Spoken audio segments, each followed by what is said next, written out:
If she had only been ugly, we would still be It's Dom Irrera, live from the Laugh Factory. I think you know that by now. It's a pleasure and a privilege and a joy. I fell, as the Italians say, to bring up my friend Mike Ivy. Mike, welcome to the show. Thank you. Let me just give a list of some of the things that Mike's done. Mike's not only an accomplished stand-up, has done stand-up all over the world, but also is an actor. Been on Sarah Silverman's show, several other shows, Two Broke Girls, and now he's on fire in the commercial world. You may recognize him. He's not only a white man, but he's a black and white man. Hello, Mike Ivy. I'm blonde. You're platinum. Yeah. Is that natural? Yeah. It is natural. That's just so funny. Yeah. It took a while to get it like this, but you know. Let's go over some of the commercials because you're like hot now. It's what do you now? You got? Can you tell me some of them? Nike with Blake Griffin. Old Spice with Wes Welker. And H.H. Gregg Appliance. What'd you start out with? You started like 2 years ago or a year and a half ago. You had one. That was the Blake Griffin was the first big one. Oh, but you have a campaign now, like Mike Ivy Driving School, right? Yeah. That's hilarious. They asked me, is it all right if we put your name on the side of the car? I said, let me think. Okay. Let me think about it. Let me think. Do I want national exposure? Do I just want to be another run-of-the-mill commercial actor? It was another I think I'll extra take the exposure. $10. They gave you 10 more? Yeah. All right. And made me Cha-ching. sign. No, they didn't. Yeah. No. Did they make you sign something? Yeah, they made me sign that it was all right to use my name. Right. Did they pay extra? Yeah. A little extra. Hey, man, that's cool. Yeah. It was good because people see the commercial and some people say they hear my voice and they go, then they look up and they see the car. It is Mike Ivy. People I went to school with, first grade, calling me and getting my number. You get recognized at the airport now? Oh, yep, get recognized at the airport. Does that help with security? No. No. I've had it both ways. They recognize me, they bust my balls, or they recognize me and just want me to do a joke. And it says no joking right up there. Yeah, I know. I don't know what to do. I made a mistake and did a joke once in Las Vegas. Don't do it. No. They don't. The bus driver on the flyaway bus recognized me and he goes, "Hey man, I love those commercials." He says, "But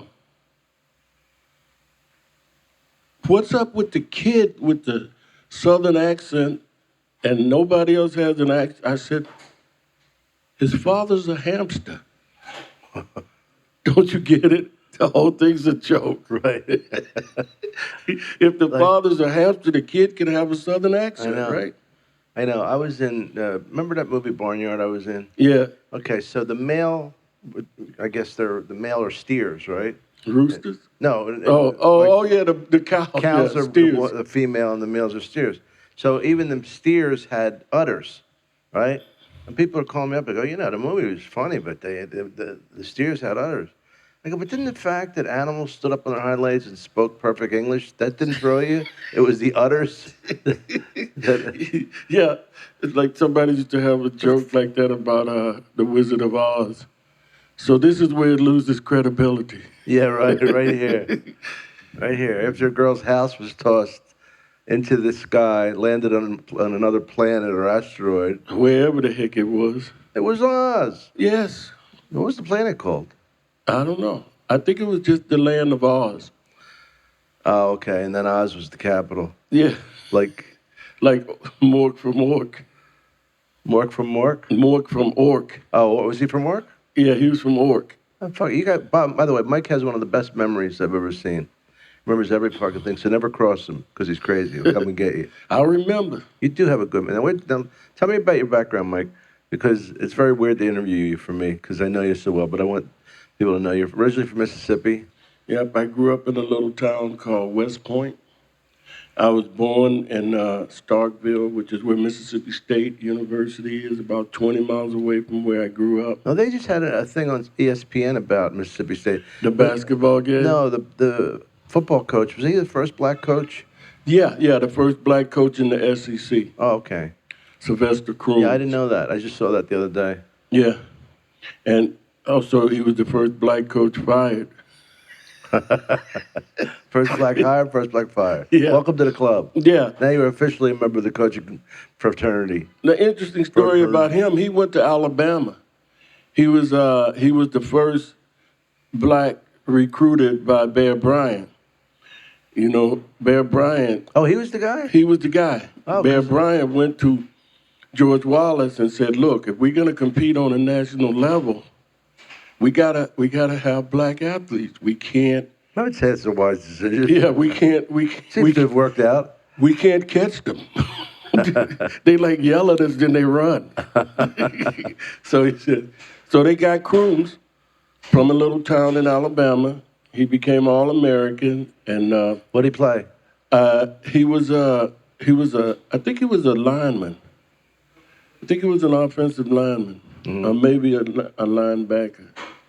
But Yeah, I'm telling them what a great memory you have. Yeah. They don't even- right off the bat. hey, I'm not up on all of the Alabama history. 1950 sports. I could have just Was it said 50s or something. 60s? No, that was in the 70s when he went to Alabama. 70s was the first time they had a black athlete? Yeah. 70s? Yeah, because they Holy lost shit. they lost the Orange Bowl to Nebraska in 1972, and Johnny Rogers just ran all over Alabama. All right. I remember him. And they were down in Miami, and that's when Bear Bryant said, "This gotta end." We got to stop with this prejudice thing. Get some guys that are fast. It's killing us.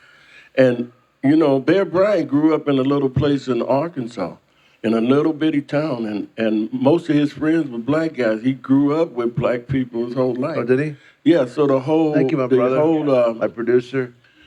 Greg. hello, Gregory. Greg, what's your last name? Gregory Smith. Smith. Greg Smith. No, it's not. But it's a good stage name. People remember it. Yeah. At least it's not Smythe or people who try and make it fancy. Yeah. Patty Smythe. That'll be after he gets his first big contract. He's an actor. He does improv and stuff. Then you'll change your An name actor to in Hollywood. Smythe. Who'd have thought? What were you- Sir Smythe. So anyway, so Bear Bryant grew up with black guys. So it wasn't like he was.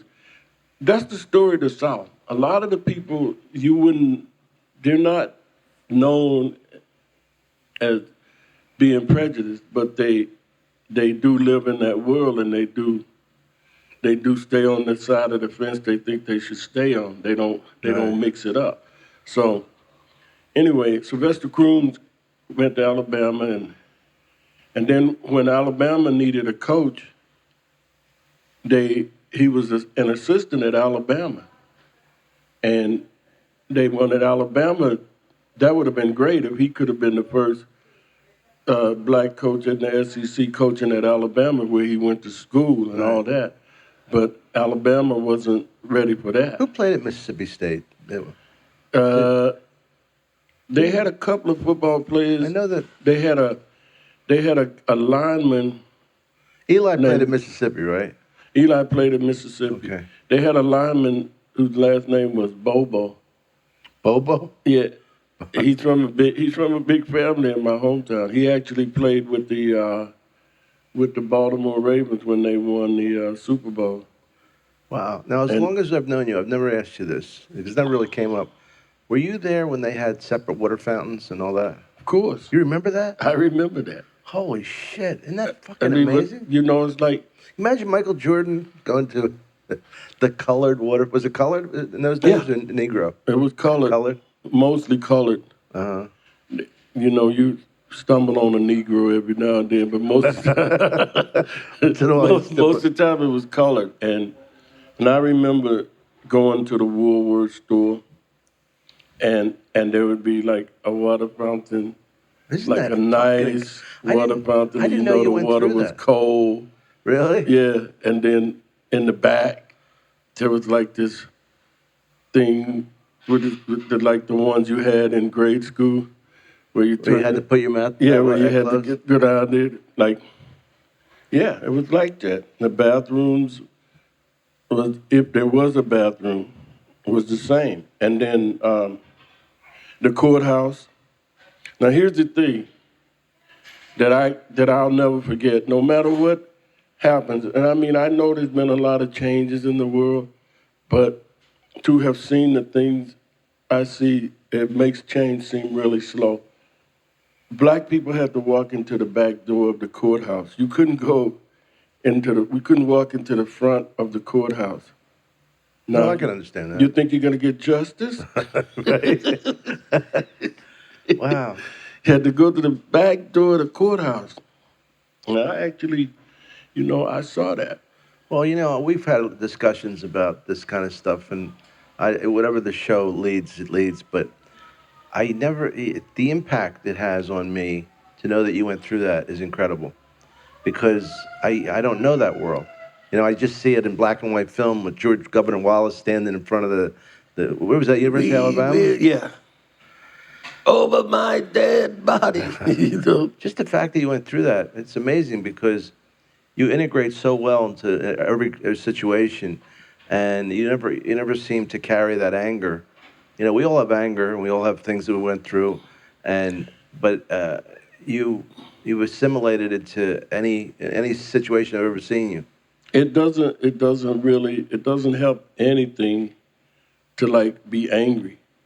I mean, Yeah. that's, when I was younger, I wanted to be in the Black Panther Party, and I wanted to be like fighting for revolution and to The revolution change. will not be televised. Yeah, it would be live, and that's the same reason that I stopped that stuff. Yeah. Because if you're gonna do it, you have to do it. Like Malcolm X said, revolution knows no compromise. So, it's just you go straight for it and you don't stop till you get it or you're dead, you know. Yeah, I remember in Philly, because we were in a black neighborhood, and it could be scary at night. Because I played basketball, my history. I played basketball. So did Mike, baby Moses. Yeah, baby, I shall smite thee. But I went through a lot of things, and we used to have territory wars, where somebody stepped into our territory, black or Yeah. white. We would start. You had to defend start your turf. fighting them. I remember one time I had an aerial in my hand. I broke off a car, and I had this. This is my whole life changed at this moment. I had my reel, cranked up, and it was a black kid, and he was probably. I was probably maybe 13, and he was maybe 10, something. And he goes, "Please don't call me Mister." I'll never forget. He goes, "Please don't hit me, Mister." And I went, "Fuck this." I just threw the aerial down and never hung out with the gang anymore. Never did that shit. But it's amazing how. Isn't that weird to think of that? Yeah. But you know what it is? It's humanization. Once you know what I mean? Yeah. Like he appealed to your humanity. Exactly. And your humanity heard.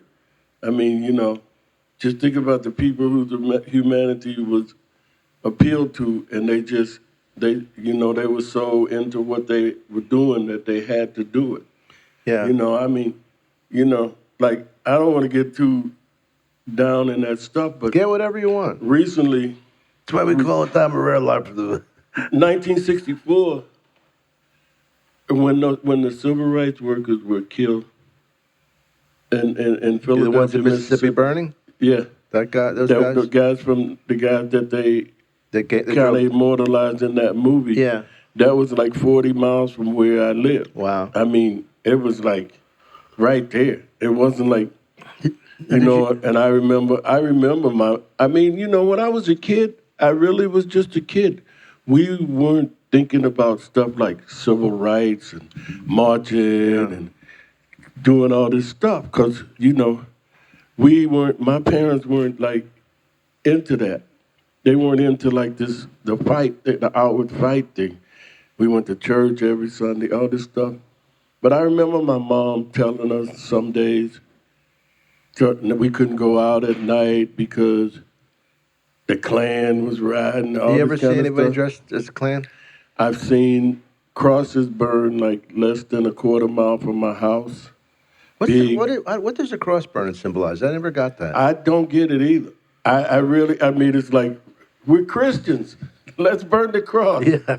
Too bad we can't Let's burn get any Jesus to symbols. put him on there and burn him too. You know. Yeah, I don't get I that never one. understood that. But they also burned my grandmother's church in my hometown For no reason. for no reason. Well, I mean, somebody was mad at somebody Yeah. for something, and that had nothing to do with anything, and that's how they, you know. And then as I got older, I mean, I found out that like the doctor that all the black people in town liked, Dr. Braddock. Dr. Braddock was like the second head of the Klan. Really? Yeah, the guy. But he did you go to him? Everybody went to him. You went to, oh, wow. And he was nice to you? Yeah. I mean, you know, and the guy that was the head of the Klan owned the drugstore. And I mean, I didn't know he was going to give you the right shit. I know. I mean, just think about, I mean, you know, the implications of that. And they smile in your face and They smile in your face. How you day? The How your mom backstabber. and them? Yeah, right. You know? Oh, that's weird. And like, to this day, when white people drive by your house in Mississippi, they blow the horn and wave. Really? Yeah. They ain't gonna stop to talk to you. But the waving is like a warmth thing? It's a, yeah. Symbol of social. It's a symbol of I know you're there. Hi. Right. Wow. Ain't nothing else involved in it. They go on, you go on. You know, my sister's a school teacher, and she's just about to retire. And she had to go through all that stuff. I told her I couldn't do what she did. She's amazing, because I don't think I could have, if one white parent come to the school and says, no, N-word's gonna teach my kid, and then they go, well, Did that happen to your sister? yeah. And she just says, okay, Okay, fuck you. take her out. I don't want her in my class. If you don't want her in there. I mean, I feel that way like about restaurants. To this day, I feel that way. All this stuff about, you know, how we can finally eat at the same restaurant. I mean, you know, doesn't make sense to anybody Well, the now, guys, because this was like the 50 comedians that years ago. have here wouldn't even know about this. Right. They don't even know about it. And to me, that's like, that's why it makes it so interesting, their take on things. They really need to, I mean, I'm not the guy to be telling people what they need to do, but you need to know your history. You need to know the history of this country. But I don't want to go to any restaurant where people don't want to serve me. Who Well, the heck wants somebody that, yeah, I can see you not being allowed in certain restaurants, and myself also. yeah, like what kind? No, I'm just kidding. 5-star, 5-star restaurant. Hey, no shoes, no shirt, no service. Uh-oh. Yeah, I mean, you know, it's just, I don't know. But you know what taught me a big lesson, and it was a lesson later in life? I probably told you this. I used to hate the Celtics. Right?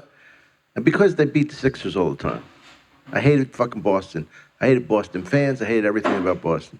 Right? Yeah. Then I go up to Boston, and the fucking crowds are really good. And I'm thinking, wow, there's people I hated. This is weird.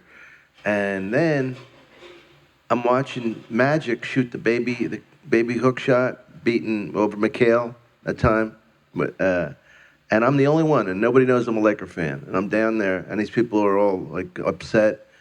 And I thought, the fuck, what did I hate?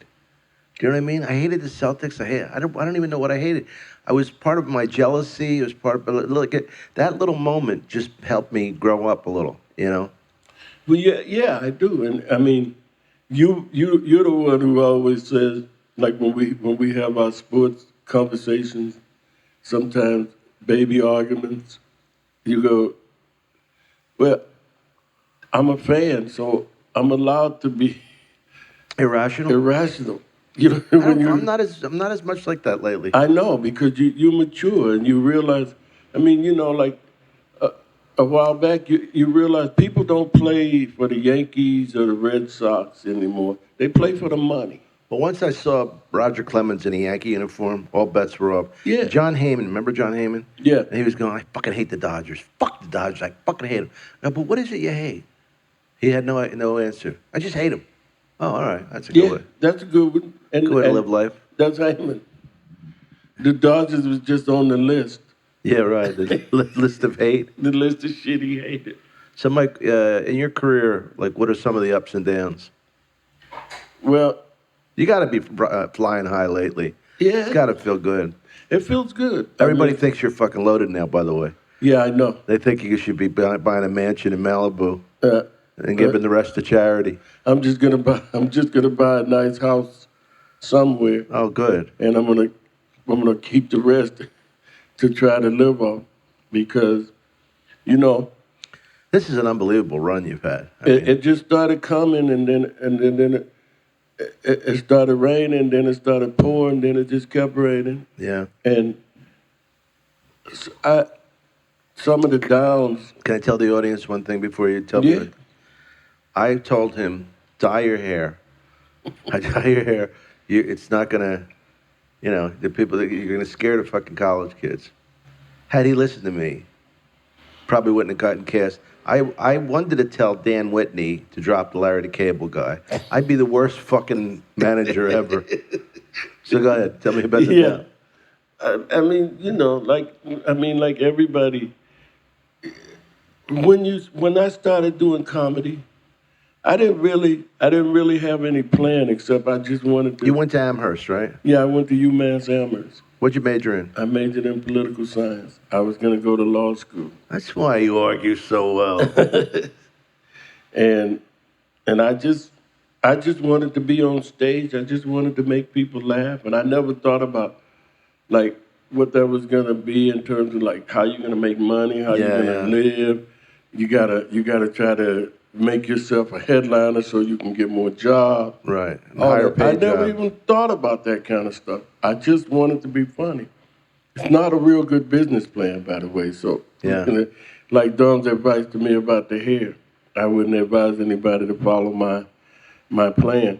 And then, like TV and all this, I had someone say to me once, well, the reason people, managers and stuff, gravitate to certain people and pick them, it has more to do with them than it does to do with the people that's picking them. I don't know what it is, but like, why does somebody pick like Rondell and say, I'm gonna make you. Rondell's a friend of ours who was in a Disney series.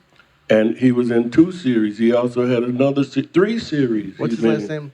Rondell Sheridan. Rondell, I couldn't believe I could think it. And he's Rondell gonna. Sheridan. He was the first one that had good tickets for the Clippers. Yeah. Back when. And someone said to me, well, when you're on stage, you look so confident. You're so confident in the way you do your stuff. It's like everybody thinks that you have everything Together. under control. You already got the management. You already got that. Yeah, right. And I'm like, I couldn't go up on stage and say, no, look, I got nothing. Rent this space. I got Lugats. Yeah. I got a Lugats I can see on. I just look confident. I am confident, but I'm also confident that I'm not going anywhere fast. And I mean, So you did the cruises, because I remember you calling me from Turkey. Yeah. And you were depressed because you were lonely. And, you're way out there. And I said to you, I remember saying something like this. I might be paraphrasing. Mike, you're in fucking Turkey. I can't feel as bad for you as for people who can't get jobs. I know it's lonely. I know it's this, but you got to put it in perspective. Who'd have thought when you started doing stand-up, you'd be all over the world. And that's what people were telling me. Sarah Silverman telling me the same thing. I would call, I would email. That's when I first started emailing. I told that to Shafe. I told Shafe, I said, everything in this fucking house is bought by jokes. Think about that. Yeah. Fat bastard. Who do you think's fatter, me or Shafe? Schaefer. Thanks. Man, good answer. You Did I tell you that story about me and Shafe going into the bar in New Jersey? Yeah, you tell me. I don't know if I told it on this show before. Me and we call him Fat Shafe. I probably told it on the show before. I go, we go into a bar. I said, "You're fatter than me." He goes, "No, I'm not." We go in, beautiful bartender. I said, "Who's fatter, me or Fat Shape?" And I must say, his first name is Fat. She goes, "It's about the same." Motherfucker. You sexy motherfucker. See, a good-looking girl can get away with anything. Oh, yeah. A good-looking girl can tell you you're fat, and you go like, "Oh, thanks."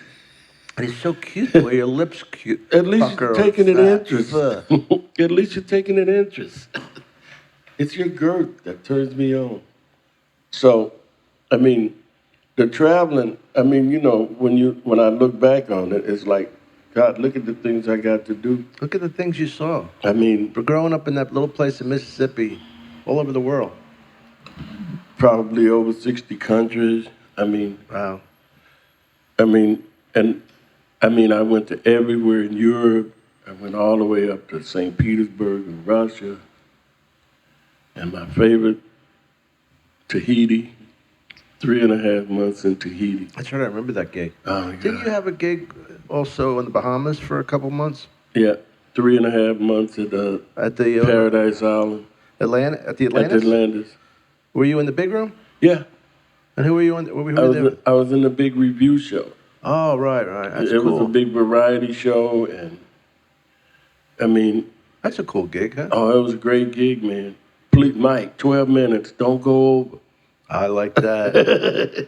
Cha-ching, cha-ching. Every night you can do That's it. the one thing about casinos, people, they don't realize they want you to keep to your time. Yeah, They don't want to sell more drinks. They want to get those fucking people gambling. yeah. What are you going to say? I interrupt you. Yeah, no, it's okay. End the show so we can get these people back out of here. Oh, yeah. Some of them are gonna gamble, and there was a comedy room in that place, because you worked Jokers, there. right? Yeah, and I worked that room a few times while I was down there. It was like you weren't supposed to do it.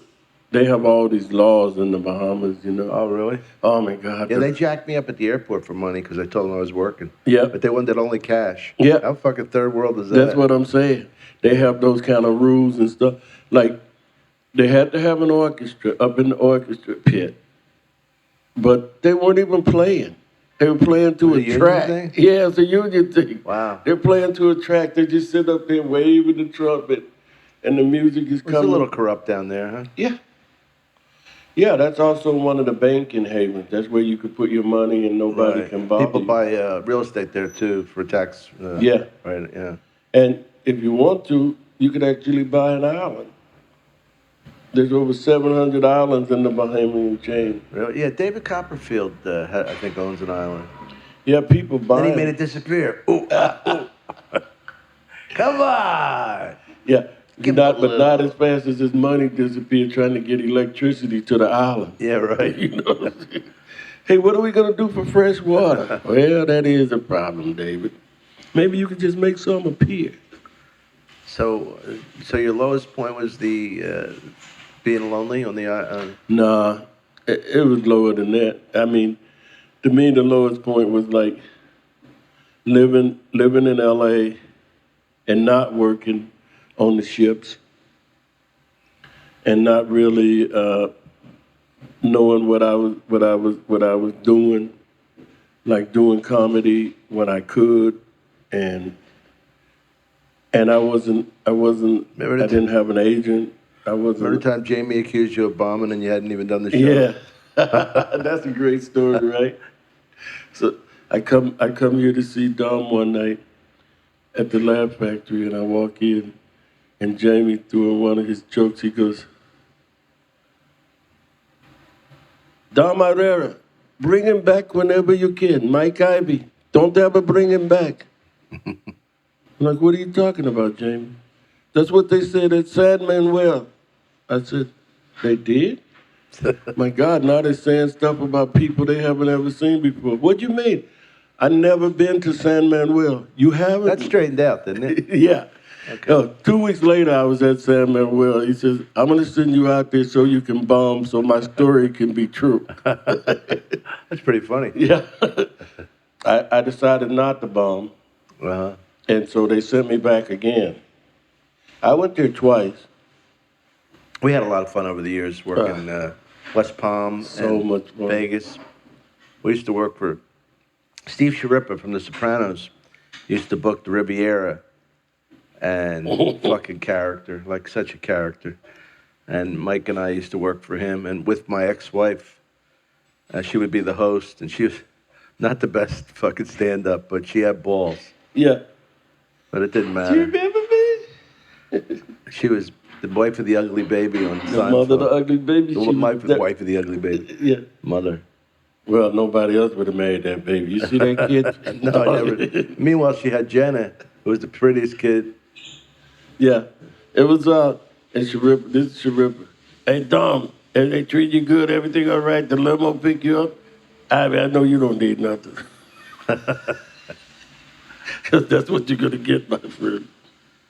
Well, Steve is, he does not like a lot of comedians. I don't know, I don't think he ever really disliked you. I just think that he, No, he disliked my manager. Oh, really? Because she did a couple things, remember? Oh, when you canceled that There was, time. Oh, my yeah, there was God. 2 times I canceled. And he's so Italian. He's like me. He never forgives. It was 2 times I canceled. And it was like,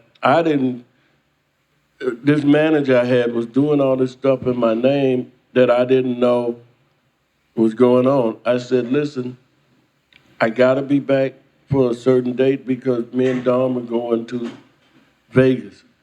And I don't care. Right. I don't care about the money. I don't care about anything. I just want to, that's where we go. That's where we get to hang out for a week. Other than that, we weren't seeing each other that much, except for a few times, we run, So she was doing stuff like booking me on the ship for 3 months and telling me that I was booked for 2.5 months. And then you be out there. Then I'm out there, and then she tells me some story for the reason that I have to stay. And then she calls up Sharippa and tells him that I can't come. And then Sharippa just does the Sharippa. Oh, Steve must have, yeah. Oh, my God. The second time it happened, he goes, he'll never work here again. He'll never work here again. Did you ever work there again? Yeah. But it took a long time. Steve's an interesting guy. I love him. It was years. He finally let me come back. I mean, the weirdest thing about that place is I can't remember really having a bad set in that room. I thought it was a tough room, too. And I mean, we used to, remember that room was we did well in that room, man. The CEO used to bring his family down every time we were there. Well, the Riviera, that's where they filmed Casino, by the way. It's an old, I can't believe it's still alive. I hope it lives forever, but I always thought it was going to be one of the ones going out, Yeah. You go into the fucking casino and there's hardly anybody there, and then you go over to the Mirage and it's packed, And they're putting they put money into it. Well, they have those conventions and all. I guess that's what they've been living on for 30, 40 years. Yeah. Because they have conventions that are they coming back, and they coming back to the Riviera. They don't want to go anywhere else. Whatever deal they have with the Riviera must be working for them. You know what I knew this place was in trouble was when the room service closed at 11 o'clock. What the fuck, in Vegas? Nothing's supposed to close. How about when instead of eating in the employee dining room, you had to eat in the buffet? I never did that. Yeah, well, that was the last time I went there. Yeah. It was really bad then. It was sadder than sad. Well, now I'm going to Jamie's. I'd love to see you get that gig. Jamie's got a place in Vegas at the Tropicana. I'm there Labor Day weekend, and then I'm working with Brad Garrett in, I think, October 20th, I think it is. At his room? At his room and at the MGM. And fucking great. They're but great rooms. The MGM has the edge on the restaurants, though. Yeah, oh, yeah. Oh, boy. But, I like the Tropicana. I like the, I did Brad's room when it was there. Yeah, I did Brad's. And did you ever see Brad MC? No, I heard he's great. He's fucking great.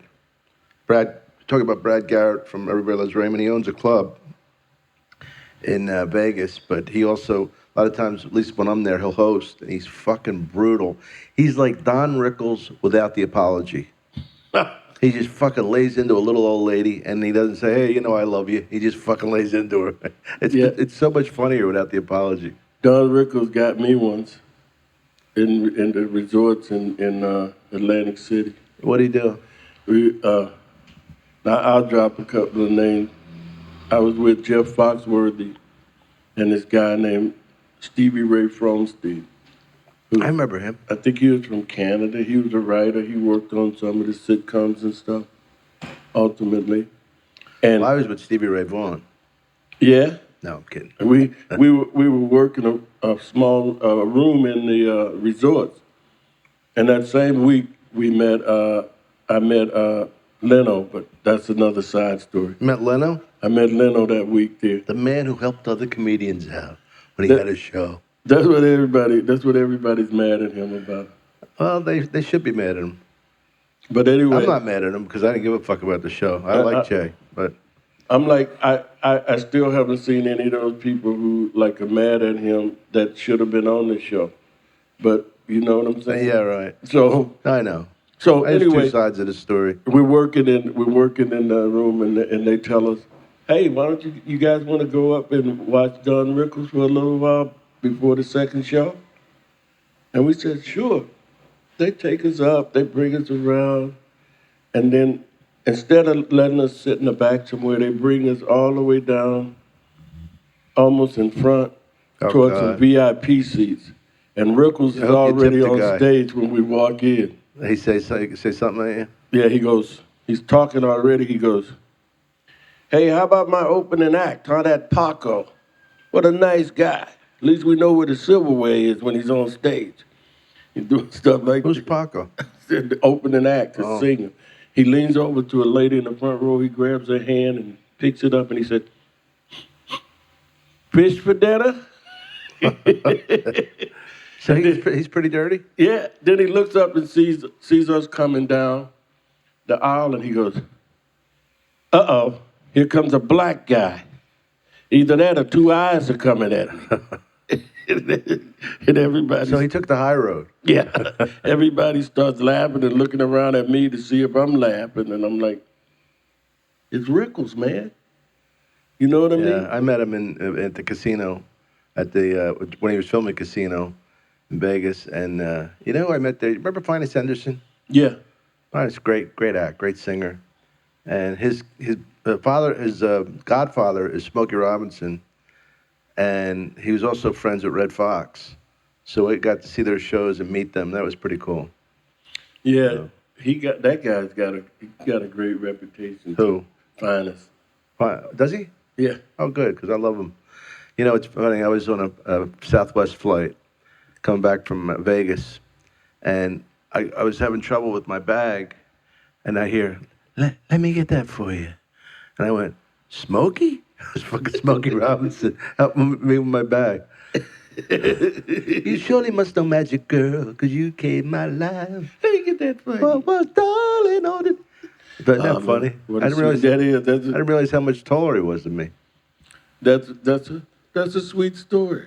I know. Did you say thank you? But yeah, I said Smokey. Like I was fucking stunned. Let me help you with that, brother.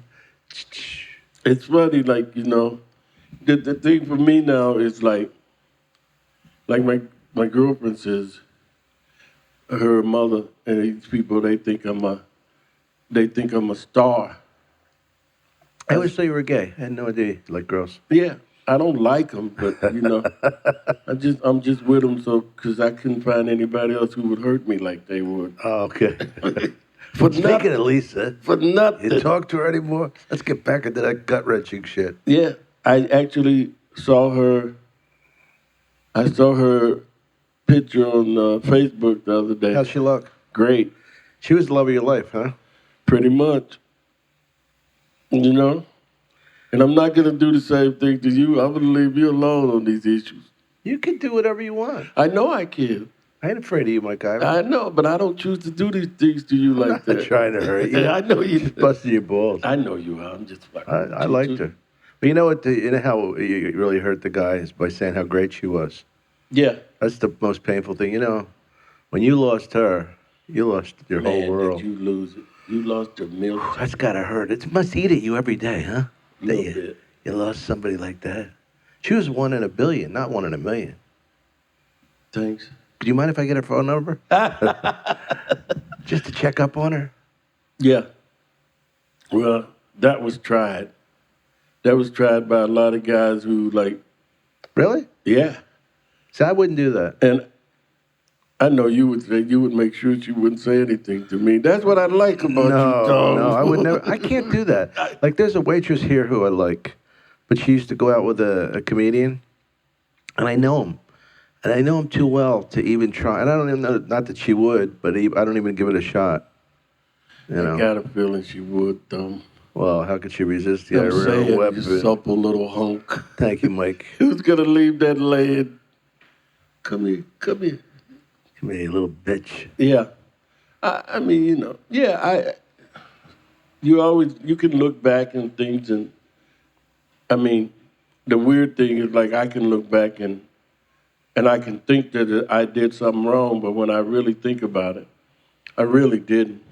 You know what I It's mean? very hard for us to have relationships too. I admire the Jim Gaffigans of the world that can have 5 kids and still have a great career. I don't know how they do it. you Yeah. know? Yeah. Like, One of it has to do with them not being pigs like us. that's probably a little of it. Like, their women probably didn't have to ask them every time they come home, did you do anything? Let me see your pee-pee. That looks There's like it's lipstick been marks on your- used. There's lipstick marks on your dick. At least you could have washed it. God, Oh, shit, that happened at the airport. I told her to use a rubber. Fucking whore. I know. I You ever get admire whores, those guys. Mike, on the road? Hmm? You ever get whores on the road? Horse. Whores. Yeah, you ever get Yeah, horses? yeah. You ever get some horse ass? You think I'm still gonna keep acting like I don't know what you said? Horse? Did you ever get whores on the road? Somebody bought one and sent it to me once. That's it? Yeah. You know what's weird about it? You know what took all the fun out of it? New Zealand. It's legal there. And a girl came, I called a girl to my room, and the guy called me all smiling and happy, you know, like you could tell he was happy. And your lady's here. Have a good time. This is like the fucking front desk guy. That takes all the fun out of it. I want it to be dirty and sneaky. That's sneaky. Yeah, that's a part. Isn't that part of it? I was with someone, working with someone who like actually had someone come to the show and say that she had been sent there for him. She was this girl who really wanted to meet him and blah, blah, blah. And so she had to come to the show, so come backstage after the show so he can look at her and see if, yeah, okay, I want her to meet me. Right. And Who was this? I'm not gonna say who it was. No, you gotta say it. This show is a catharsis For who? for the fans. That's why we got people tuning in. Well, let's just say Was it it a probably wasn't Russell. Russell Peters? Yeah, it probably wasn't him. No, Russell don't need to. Because he's probably listening to this podcast. Was it Russell? It was free. It was like a gift. Well, first of all, Russell was his humanity, his generosity slays me. It's amazing. He is amazing. And I got to tell you, like, I'm not a big fan of the shows, but I was watching Last Comic Standing, and he is actually so good on there. Yeah. I mean, I think, talked to him yesterday. He told me that Rocky was doing real well on the show. Yeah. Oh, I gotta just plug. I'm gonna be in Atlantic City August 2nd at the Tropicana, and then not West Palm, Hollywood, Florida, the second week of August at the Improv. Thank you. At Dom Irrera is my tweeter. Twiter. Do you have Tweeter? No. Tweeter? Twat? No, but people tell I should have it, but I'm like the guy who says I don't want to be a member of any club that would have me. That I was certainly, Groucho Marx yeah, about the anti-Semitic. I think it was a golf. I think it might have it been the was a country Riviera, club, a yeah. country club. But Woody Allen used that line in a movie, but he credited Groucho. yeah, it was Groucho's line. I certainly, you know, like I read stuff people are twitting. Tweeting. Yeah, twitting, because they're Twitting. twits. These people are tweeting, and I'm like, what is this stuff following somebody? I get on rants when I'm drunk, and I've had people say, "Dom, you're drunk. Go to bed." Tweeting back to me. How many followers do you have? 26,000, something like that. Wow, see that's like, But I don't do any. Like they know all the tricks. Like Tosh was the one that taught me. He got me a bunch of followers. He retweeted and all that shit. And Rogan helps me. All these guys that are experts on it. I mean, first of all, they're great comedians, so they'd be popular anyway. But this really broadens the whole thing. yeah, I guess that, I I mean, mean, especially internationally, it really helps. oh yeah. Like Russell has like 10 million or some Does he? stupid shit. It's like, Well, this is when like it's so cool to have friends and friends that are famous and generous. I was in Australia, and Russell tweeted that I was there. Irrera, he calls me something, and my friend Adam Hills, who's also a big celebrity in England and Australia, retweeted Russell's tweet. Russ, you know what I mean? mm-hmm. So then I got two heavyweights giving me like the big boost, the thumbs the big up. push. Yeah. So it's pretty cool. And boy, you know what I love about it, Mike? And people show up, right? Yeah. You know what I love about it? It takes so much power away from the suits. Because like now, like it don't matter with like fucking some shows. Doing a late night show, you do it for the fun of it. It ain't gonna get you the followers Russell is by retweeting. Right. Yeah. But I mean, I think always the thing about being on stage is its own payoff. I mean the money, yeah, you need the money, you need to make money. Would you rather have millions and millions of dollars or be famous with just a medium amount of money? I think it depends on, I'm not really, I don't, I think those two things, I might have to go for the millions and millions of dollars because I'm not that really big on fame. That's exactly what I feel. I don't give a fuck about fame. I don't mind being acknowledged, and I appreciate people, but I'd much rather, like I have a friend, his name's Mike Post, and he is very low-key, really good, generous dude. The songwriter. Yeah. He's fucking loaded, and nobody recognizes him. He's got the best life in the world. But nobody recognizes him. You know where he's on his way to? His private fucking jet. Yeah. And he does, to be honest, when people... Now you're going to start. No, when people... With the honesty. Yeah, a little. But this is the only time. Mark The this rest- down. The rest of this is bullshit. No, I when people recognize you, like you say, it is nice. I'm not doing this for people to not know who I am, but knowing who I am isn't nearly as gratifying to me as somebody knowing what you do. Yeah. Which still isn't who you are, which is the problem, because when people start confusing what you do with who you are, that gets a little sketchy for me. It's embarrassing and everything. I always wonder about certain people, like when they make it so quickly, like Justin Bieber. How is that fucking kid supposed to be normal? And how is he supposed to write a powerful love song or a powerful song of meaning without experiencing it? Right. I mean, I know everybody puts the kid down, but in a way, it's almost like a hindrance in some ways to his evolving. Of To course. be so rich, so famous, so fast. And it's the new normal. And it's the normal that only applies to him. Like people like him and even Miley Cyrus, they became really big She's hot, by the way. so early. Don't you think? Well, she's all right. I like her. Yeah. You like the dog-haired trumpets. I like piggy girls. I like piggy girls that are bright. Like a stripper with a genius IQ. Like Alyssa Milano. Now that. She looks pretty good. I like a girl who can put her legs over her head, Behind? Yeah. behind her head. Yeah, that's pretty cool. You start. Every time at the time we had these porn stars at Riviera, and those girls need so much attention. Porn stars, everybody's a fucking star. They suck 2 dicks, they're a star. At once? These girls, they weren't people were involved in this story. I could just say Sophie was there and had a hilarious time, but this one girl wasn't getting enough attention. So one other girl said to her, "Want to do your trick?"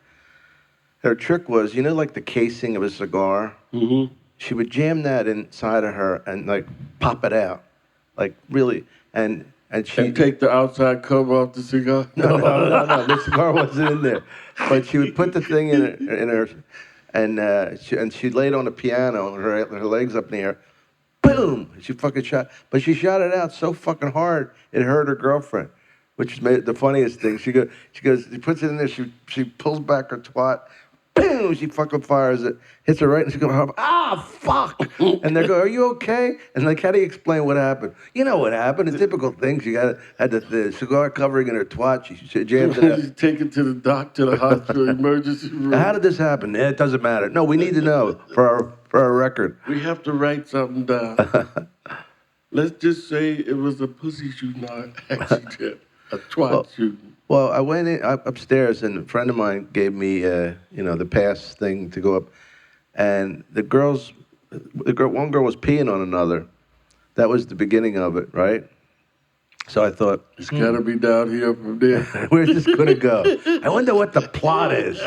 I gotta pee, but I don't feel like peeing in a toilet. I'd like to piss on you. What do you think of that? Okay. Can I degrade you?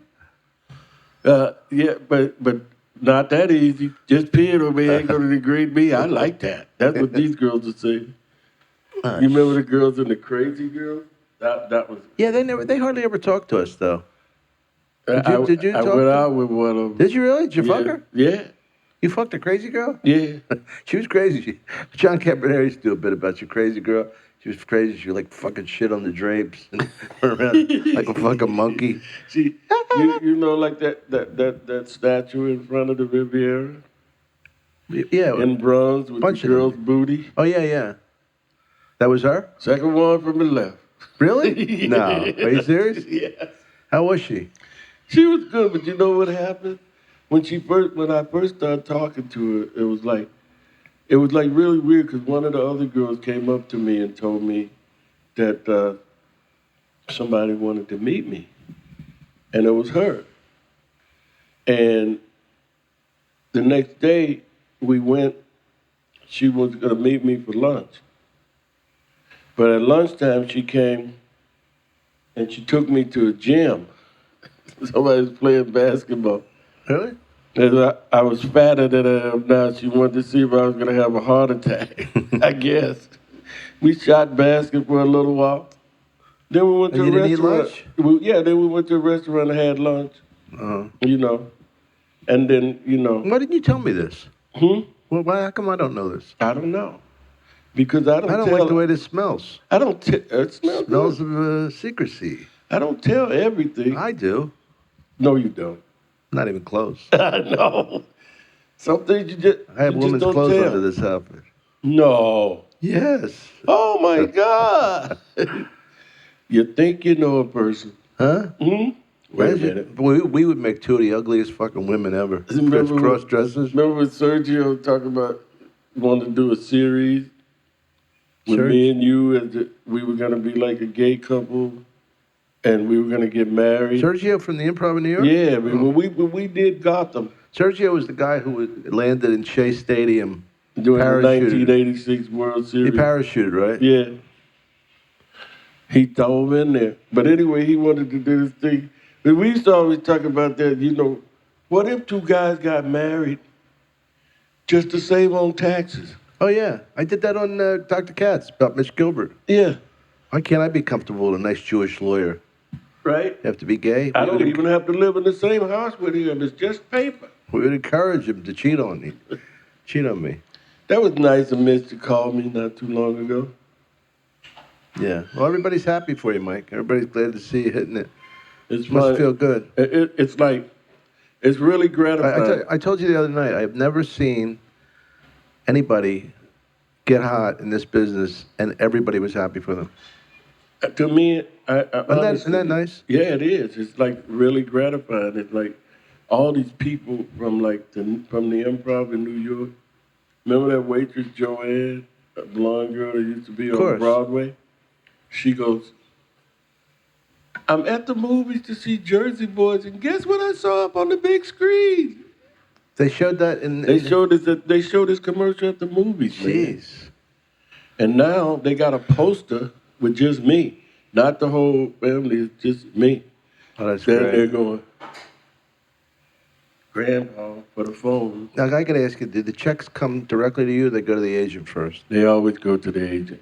and then they cut it from there. They get their 10%, then they send me the rest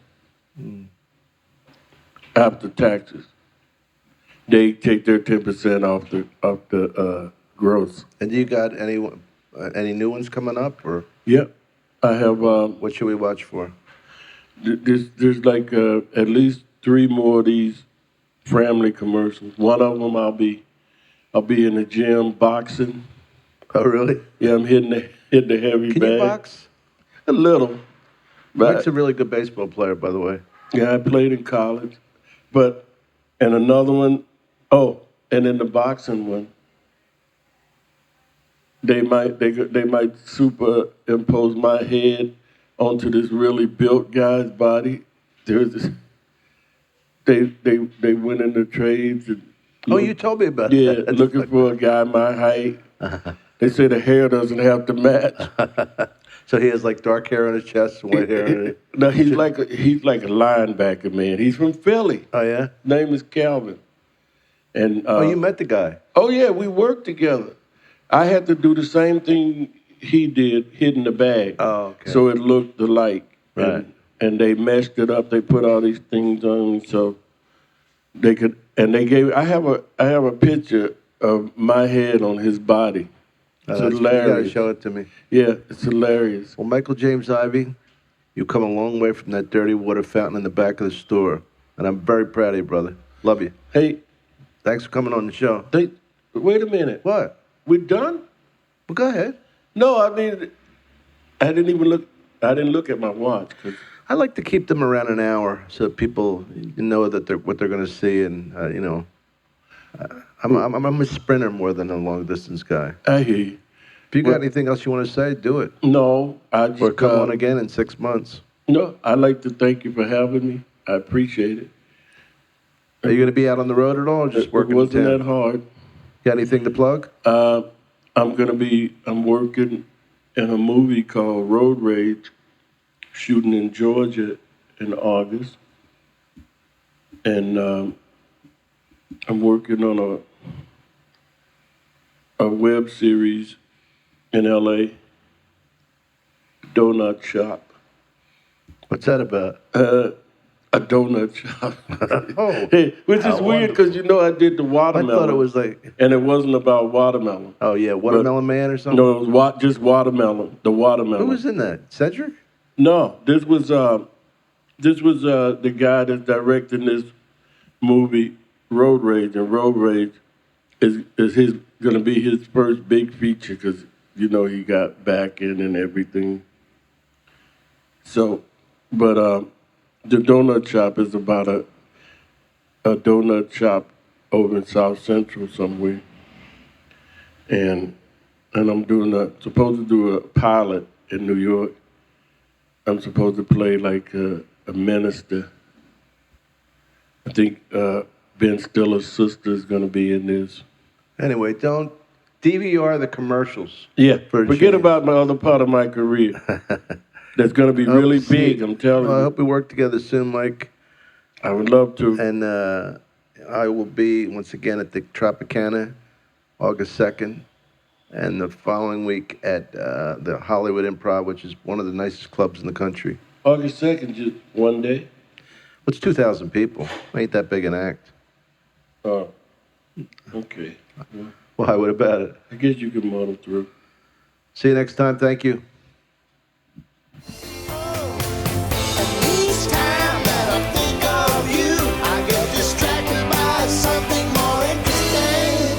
Whoa, people say I'm